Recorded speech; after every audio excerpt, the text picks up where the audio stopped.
Today's weather update is brought to you by you. Big thanks for everybody on Patreon who continues to support this channel. If you want to help out, the link is down below. Now let's get into today's update.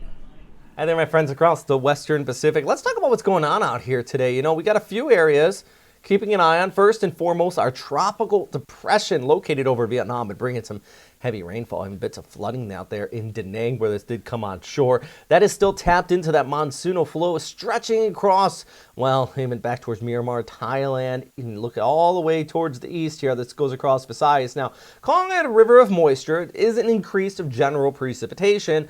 Even into Manila, we've been seeing the rainfall, but not everybody is getting in on it. So today, let's break down this forecast for you. All right, so getting into it, here's a look at kind of the general layout of what we have out here across the Western Pacific today. As I mentioned, that monsoonal trough, all attached to even a low pressure area back here towards the east, all the way out there, just moving away from Guam. You have that flow wrapping in all around this and stretching back towards the north. And Guam is going to be looking at some pretty windy conditions with this actually over the next few days as that moisture flow continues to kick in from the south. See the back end of that troughing extending all the way here across central areas of Visayas. So let's go ahead Friday into Saturday over towards Sunday. Still seeing that flow in here while that area of low pressure over Da Nang actually going to linger and continue to sit there, so more rain across parts of the Indochina Peninsula.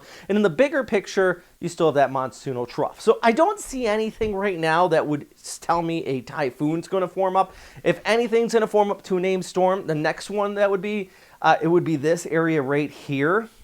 As it pushes out there towards Japan, possibly impacting Honshu, or at least the Izu Islands and the Ogasawara Islands. That other area, though, you know, that could be named, but I think right now we're just worried about the rainfall. Then you have that AKA River of Moisture monsoonal trough stretching back towards south. Relatively drier across Luzon. Definitely would need the break there in Manila, because I know we've been seeing some flooding there too.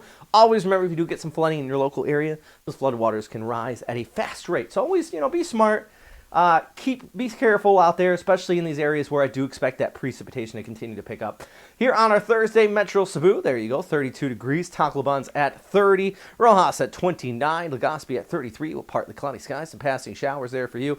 Taking a look out towards Manila, 31 degrees. And even over towards Subic, got some passing showers. Well, back towards the north, it's cloudy. A few sprinkles kind of kicking on by, but just generally not as heavy. Look at Baguio, though. Whew, 24 degrees. Always love that. Kind of got those autumn feels there for you. Let's take a look at the flyover for all of East Asia. Bangkok, thunder showers into the afternoon.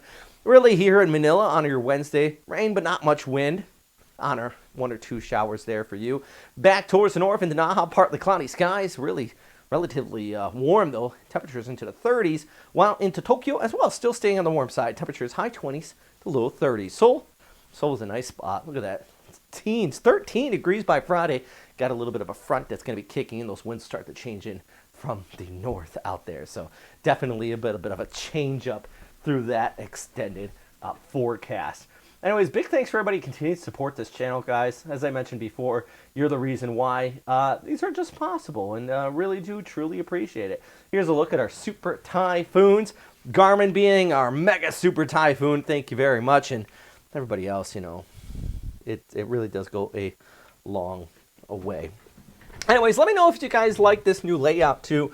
I'm trying new things always, and today, starting with this one right here, just moving back and forth from the green screen to here so I can show different layouts. And yeah, actually one of the reasons why was not just the satellite picture I want to show you, but the good old SpaghettiOs. So let's take a look at our SpaghettiOs. Remember, these are basically the ensembles. So each one of the weather models, like this is the GFS, for example. The final output you see, that like when you look at those nice graphics with the low, it's actually a kind of a mush of like 30, 40 members within the computer run.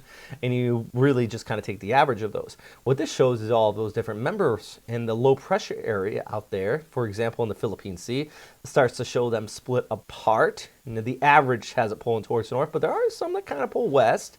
And then even here by the 6th, the 7th, look at all of these circles out here. That is an indicator of a potential storm system here. Now, Does it say exactly where something could happen?